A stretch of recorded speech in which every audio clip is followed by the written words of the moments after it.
La Iglesia Bíblica Guardianes de la Palabra presenta su devocional de hoy.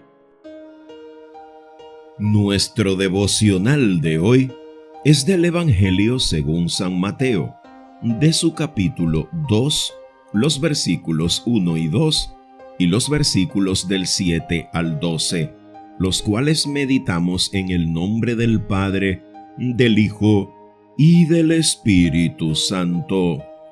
Jesús nació en Belén de Judea durante el reinado de Herodes.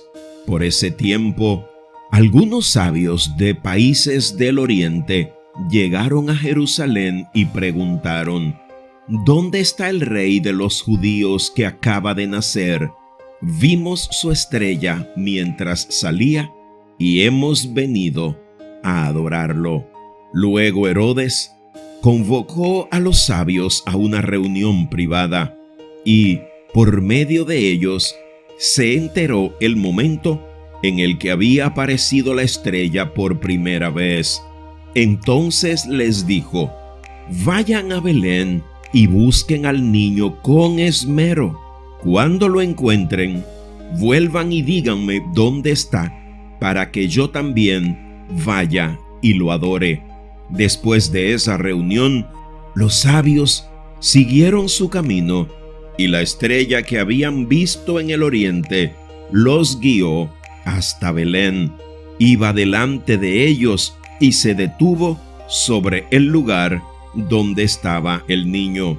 Cuando vieron la estrella, se llenaron de alegría. Entraron en la casa y vieron al niño con su madre, María, y se inclinaron y lo adoraron. Luego abrieron sus cofres de tesoro y le dieron regalos de oro, incienso y mirra. Cuando llegó el momento de irse, volvieron a su tierra por otro camino, ya que Dios les advirtió en un sueño que no regresaran a Herodes.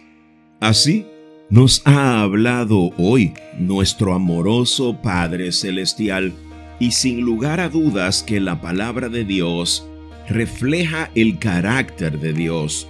Es como si Él mismo estuviera vivo en su palabra, porque en este breve pasaje es tanto lo que tú y yo tenemos para meditar, es tanto lo que tenemos para reflexionar y procurar aprender. Podemos reflexionar sobre las señales de Dios en los cielos, al que ya casi ni vemos. Ver la humildad, la obediencia, la actitud dispuesta de estos sabios que venían de Oriente. Podemos ver la distracción de Herodes y de los sacerdotes y los maestros de la ley, que contrario a estos sabios de Oriente, no estaban pendientes de las señales, aunque ellos conocían todas las profecías que apuntaban al nacimiento del Mesías. Podemos ver las ofrendas que trajeron estos sabios y le rindieron al Señor oro, incienso y mirra, ofrendas dignas de un rey. Podemos meditar en cómo ellos, al encontrar al niño recién nacido con su madre María, al que se postraron y le adoraron, fue al niño, no a nadie más. No fue a María, no fue a José, no fue al dueño de la casa donde estaban. Solo al niño se postraron y adoraron.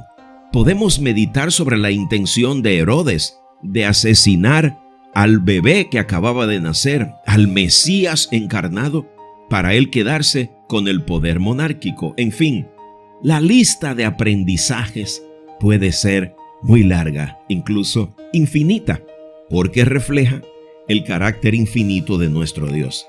Ahora, quiero proponerte que nos concentremos en meditar dos detalles importantes de este pasaje de hoy. Y el primero es la revelación de Dios y la obediencia de los sabios.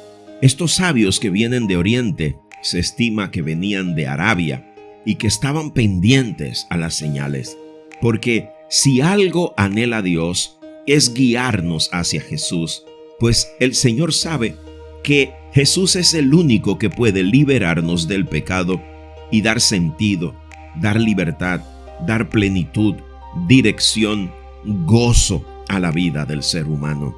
Sin Cristo, nuestra vida estará siempre vacía y sin sentido. Y estos sabios fueron más que obedientes a cada orden que Dios le dio, tanto para ir a adorar al Mesías como para regresar por otro camino y que Herodes no se enterara del paradero del niño. Lo segundo que quiero proponerte que meditemos en este día con cuidado y esmero es la adoración verdadera de los sabios versus la falsa intención de adorar de Herodes. Mientras los sabios buscaban a Jesús para adorarlo como rey, y de hecho así lo hicieron, se postraron, se humillaron ante él, y era solo un bebé, es un detalle importante, y le ofrecieron dignas ofrendas de un rey. Pero contrario a eso, Herodes solo quería saber dónde estaba para asesinarle y que él no llegara a convertirse en una amenaza para su reinado. Ahora, frente a estas dos realidades, ¿cómo quedamos tú y yo? ¿Cómo es que, a pesar de todas las señales que Dios nos está dando, a pesar de todos los recursos que Dios en su soberana voluntad y en su sabiduría sin límites está poniendo frente a nosotros para mostrarnos a Cristo, cómo estamos respondiendo tú y yo? ¿Como estos sabios de Oriente? ¿O como los sacerdotes, maestros de la ley, escribas, fariseos y el mismo Herodes asumieron la revelación divina del Mesías que habría de venir? Dios está usando muchos medios, incluso los medios tecnológicos que están tan desacreditados. Dios los está usando para hacer que su evangelio, su palabra maravillosa, llegue hasta los confines de la tierra. Pero lo importante aquí es cómo vamos a reaccionar tú y yo. ¿Asumiremos a Cristo como una amenaza para nuestra vida carnal caída como hizo Herodes? ¿O asumiremos a Jesús como esos sabios desconocidos de Oriente que vinieron desde lejos a buscarle, y cuando le encontraron solo pudieron rendirse a sus pies, adorarle y ofrecerle sus mejores tributos de ofrenda? Es un gran reto para nosotros en este tiempo donde estamos tan distraídos con tantas cosas, que no veamos las señales proféticas, las señales escatológicas que muestran que estamos en el último tramo de esta vida como nosotros la conocemos. Y ahora Cristo no viene como un bebé a pagar la deuda de pecado. Ahora viene como Rey y Señor a buscar a su pueblo y llevárselo a pasar la eternidad con Él. Y solo aquellos que, como estos sabios de Oriente, le entreguen su vida de corazón, se postren ante Él en adoración y obediencia, asumiéndole como Mesías, como Salvador, como Señor y como Rey, nos quedaremos entonces quemándonos en el fuego eterno, apartados de Dios por toda la eternidad. Pero ¿qué anhela el Padre? Conducirnos a Jesús. En oración pidámosle al Dios verdadero y eterno que, conforme a su gracia, amor y misericordia permanente, nos guíe hacia Jesús, y que nosotros seamos lo suficientemente sabios y humildes para asumirlo como Salvador, como Señor y como Rey eterno de nuestra vida, a fin de adorarle y obedecerle absolutamente a Él y solo a Él. Amén.